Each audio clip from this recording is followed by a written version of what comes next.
നമസ്കാരം, പ്രവാസി മലയാളിയിലേക്ക് ഏവർക്കും സ്വാഗതം. എന്റെ മരണം ഒരു പ്രവാസിയുടെ സമരമാണ്. ഒരു മലയാളി നാട്ടിൽ വരുമ്പോൾ അവൻ കോവിഡുമായാണ് വരുന്നതെന്ന് ധാരണയുണ്ട്. രണ്ട് സർക്കാരും ട്രെയിൻ സർവീസ് നടത്തിയില്ല.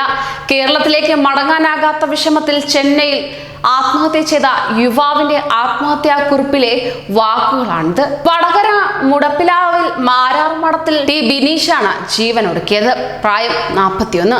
ചെന്നൈയിൽ നിന്ന് കേരളത്തിലേക്ക് പോകാനിരിക്കെയാണ് യാത്ര റദ്ദായ വിഷമത്തിൽ ആത്മഹത്യ ചെയ്തതെന്നാണ് പോലീസ് നൽകുന്ന വിവരം. ബിനീഷിനെ ബുധനാഴ്ച രാവിലെ ചെന്നൈയിലെ താമസ സ്ഥലത്ത് മരിച്ച നിലയിൽ കണ്ടെത്തുകയായിരുന്നു. കോവിഡ് ഹോട്ട്സ്പോട്ടായ ചെന്നൈയിൽ നിന്ന് വരേണ്ടെന്ന് നാട്ടിൽ നിന്ന് ആരോ ഫോണിൽ വിളിച്ച് ബിനീഷിനോട് പറഞ്ഞതായി അറിയുന്നു. അങ്ങനെ ഇതിന്റെ മനോവിഷമത്തിലാണ് യാത്ര വേണ്ടെന്ന് വയ്ക്കുകയായിരുന്നുവെന്ന് വിവരം.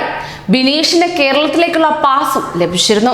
നാട്ടിലേക്ക് മടങ്ങാൻ തയ്യാറെടുക്കുന്നതിനിടയിൽ ഒരു ഫോൺ കോൾ വന്നിരുന്നുവെന്നും ഇതിനുശേഷം ബിനീഷ് അസ്വസ്ഥനായിരുന്നുവെന്നും മുറിയിലുള്ളവർ പറയുകയാണ്. നാട്ടിലേക്ക് മടങ്ങാനുള്ള ബസ് പോയ ശേഷമാണ് ആത്മഹത്യ ചെയ്തത്. ഒരു മലയാളി നാട്ടിൽ വരുമ്പോൾ അവൻ COVID-19 ആയിട്ടാണ് വരുന്നതെന്ന് ധരിക്കുന്നവരുണ്ട്. എല്ലാവരെയും ചൂഷണം ചെയ്യുന്നു. രണ്ട് സർക്കാരും ട്രെയിൻ വിട്ടില്ല. മാനസികമായി തളർന്നു. ഞങ്ങളെ ആര് രക്ഷിക്കും? മരിക്കാൻ പാസ് വേണ്ട. പറ്റുമെങ്കിൽ എൻ്റെ ശവം നാട്ടിലടക്കം ചെയ്യണം. നിയമം എല്ലാവർക്കും ഒരേപോലെയാണ്. ഓരോ മലയാളിയും ആ രീതിയിൽ കാണുന്നു. എൻ്റെ മരണം ചെന്നൈയിലെ മലയാളികളെ നാട്ടിലെത്തിക്കും. താങ്ങാൻ പറ്റുന്നില്ല. നഷ്ടം എൻ്റെ കുടുംബത്തിന് മാത്രമാകും. നിയമം നല്ലത്, പക്ഷേ അത് ഒരു മനുഷ്യന്റെ പ്രാണൻ എടുക്കുന്നു. എൻ്റെ മരണം ഒരു പ്രവാസിയുടെ സമരമാണ്. ഇതാണ് ബിനീഷിന്റെ ആത്മഹത്യാക്കുറിപ്പിലെ വാചകങ്ങൾ. അങ്ങനെ ആത്മഹത്യാക്കുറിപ്പിനോടൊപ്പം തന്നെ അമ്മയുടെ ഫോൺ നമ്പർ ബിനീഷ് എഴുതി വച്ചിട്ടുണ്ട്. കഴിഞ്ഞ 30-നാണ് മലയാളി സംഘടന വഴി ബിനീഷ് നാട്ടിലേക്കുള്ള യാത്രാ പാസിന് അപേക്ഷിച്ചത്. പാസ് ലഭിച്ചതോടെ ചൊവ്വാഴ്ച മലപ്പുറത്തേക്ക് പുറപ്പെട്ട ബസ്സിൽ ബിനീഷിന് യാത്രാ സൗകര്യവും ഒരുക്കി. എന്നാൽ നാട്ടിൽ നിന്ന് വന്ന ഫോൺ കോളിനെ തുടർന്ന് അവസാന നിമിഷം യാത്ര ഒഴിവാക്കുകയായിരുന്നു.